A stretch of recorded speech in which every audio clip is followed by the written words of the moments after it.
Do you know mermaids are actually biblical? I will explain what one of the most important missing books from the Bible says about mermaids, and why throughout history there have been countless sightings of what is believed to be a mythical creature known as the mermaid. These creatures have been documented in several ancient cultures, with each culture labeling the beings with different names. However, they each possess the same overt appearance. So we must begin asking ourselves how real these creatures actually are. And when we do, we can find the answer because there is a secret missing book that's a part of the Bible that speaks about mermaids and who they actually are. Let me explain. There were 2,000-year-old biblical scrolls found in a cave in Qumran, and these scrolls are known as the Dead Sea Scrolls. These ancient scrolls contain the biblical text we know of today, including the Book of Genesis and the Book of Isaiah, to name a few. However, there was one book that was completely hidden from the Bible for decades. This book is known as the Book of Enoch. This book adds on to the topics the Holy Bible doesn't go into depth with, such as the biblical creatures, even creatures such as mermaids, which I'll be talking about in this video. Also, Enoch himself is Noah's great-grandfather, so this book is a huge part of the Bible, and the Bible is actually missing this book. The Book of Enoch answers the questions we all have regarding several subjects in the Holy Bible. And although as a Christian your mind may be fixated on the current books of the Bible being the only truth, understand that the Book of Enoch was found with the same books in the current Bible, and those in power decided to take this book out of the Bible. That doesn't mean the Book of Enoch is any less credible. It actually may potentially mean it's more than we initially thought.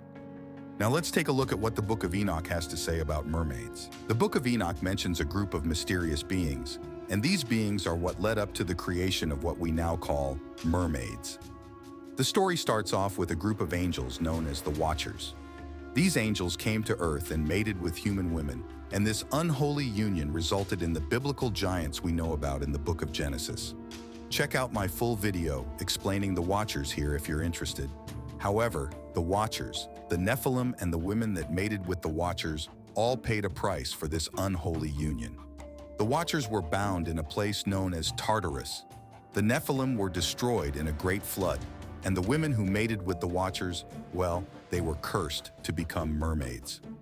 Warren Enoch 19 verse 2 says, "The women also of the angels who went astray shall become sirens."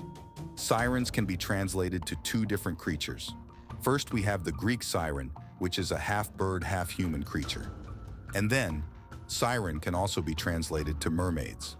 However, over time, the word siren has been a title to describe a particular type of mermaid that sings a hypnotic song that lures men off their ships to their watery demise. There is even a show called Siren that is about mermaids. Originally, mermaids were human women, and this is why in several films they turn into human women. It is because that is their original form, although they can't turn back into humans since they are cursed. And they're not anywhere near as beautiful as they're portrayed according to first-hand accounts with these creatures.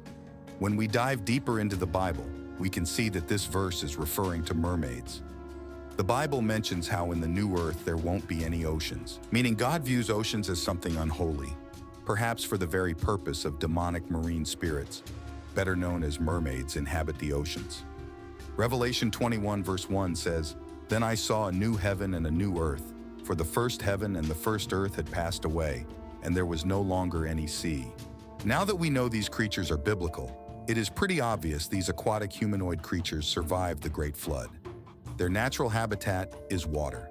So that would explain why there are still so many sightings till this day. The first-hand accounts of these creatures prove these beings are demonic, to say the least. Many people who encounter these beings say they are demonic in nature because they lure people off their boats in the middle of the ocean. However, they apparently don't only inhabit the oceans, they inhabit other bodies of water as well, such as lakes and rivers. Mermaids are also known as marine spirits. Mermaids have been documented for thousands of years. There is even an ancient Egyptian painting that illustrates a war that happened between humans and mermaids. These creatures are described as having a frightening appearance and also possessing supernatural abilities, particularly hypnotism with their voices, and also telepathy, which is the ability to communicate mentally without speaking. Most of the time, they are described as having all black eyes, razor-sharp teeth, gills in their face, and webbed fingers. These creatures sparked the folklore surrounding the swamp monsters. Now let's take a look at some of my favorite first-hand accounts regarding these beings. There is a testimony that I find quite intriguing about a woman who, unfortunately, I don't have the name of, encountering a mermaid, and she said it communicated with her telepathically and said something frightening. A woman was swimming in a lake while her family was off in the distance, cooking at a family event they were throwing. The woman said she got onto this rock near where she was swimming, and in her own words, everything went silent. All her family, the birds, the wind, everything went completely silent. And then she seen a mermaid with all black almond-shaped eyes emerge from the water and telepathically told her, "I can make you jump in the water." She said she began to get frightened, and then the mermaid looked dissatisfied and then swam away, vanishing into the depths.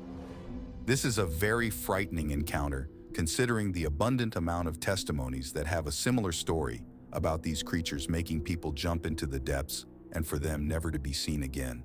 Other cultures believe if you see a mermaid, you'll become rich.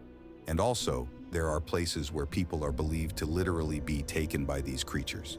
My final take is, if these creatures have been documented for thousands of years up to now by several cultures worldwide, there is no way that this is just some myth. Let me know in the comments if you've ever encountered a mermaid. I would love to hear your stories. Thank you for watching. If you enjoyed this video and want to see more videos just like this, check out my Book of Enoch playlist right here.